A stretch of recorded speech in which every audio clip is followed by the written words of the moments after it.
The great debate of Yanny or Laurel took over the internet earlier this week.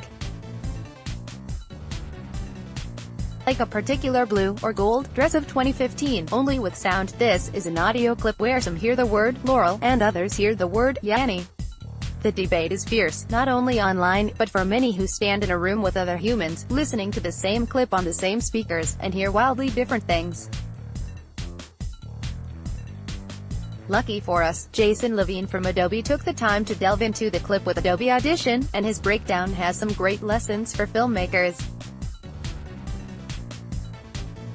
1. Audio and all perception is subjective. You hear what you want to hear is an important lesson for filmmakers to remember. While, yes, there are subjectively measurable aspects that pertain to audio, processing audio is done via the brain and uses not just the sound, but also our expectations of that sound, helping to analyze the content of what's actually there. This is a frequent obstacle for filmmakers in a post-suite since, after months of editing, you're able to understand everything because your brain has already adapted to the actor who mumbles, or the actor with a thick accent, or the name of a specific prop. You stop hearing it objectively. Without test screenings, you lose your objectivity. 2. Hardware for playback matters. Not every speaker is going to play back the full frequency responsive sound, and as a result, this leads to different perceptions of that sound.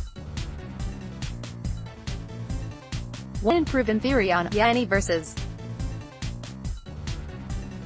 Laurel is that listeners who hear more high frequencies tend to hear Yanny, while those with less high-end response in their hearing hear Laurel. While that isn't backed up with data, it's good to remember that wireless earbuds aren't going to play the same sound that is played in a theater.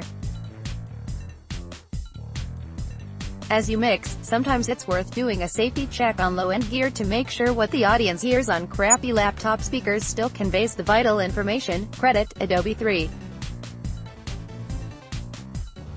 High-end hearing loss happens with age. Hearing loss is a natural part of life, only getting worse due to the prevalence of headphones played too loudly. If you and your team are all 20-year-olds, it's worth finding a few folks in their 50s to attend some of your test screenings. Why? To ensure that they're still able to understand your dialogue and score without the high-end frequencies they have likely lost due to age. While it's unlikely that your dialogue will be heard differently by a variety of different people, it's important to test your playback on different platforms and for a wide variety of people. Something might sound crystal clear to you, but then you discover that a mass audience doesn't hear precisely what you do. The Dark Knight Rises famously had some issues with the voice effects for Tom Hardy, serving as a reminder that what might have sounded great to the creative team in a post-suite just didn't sound anywhere near as good to audiences in a theater. And, if nothing else, you should probably avoid naming key characters Laurel or Yanny until this conundrum is fully sorted out.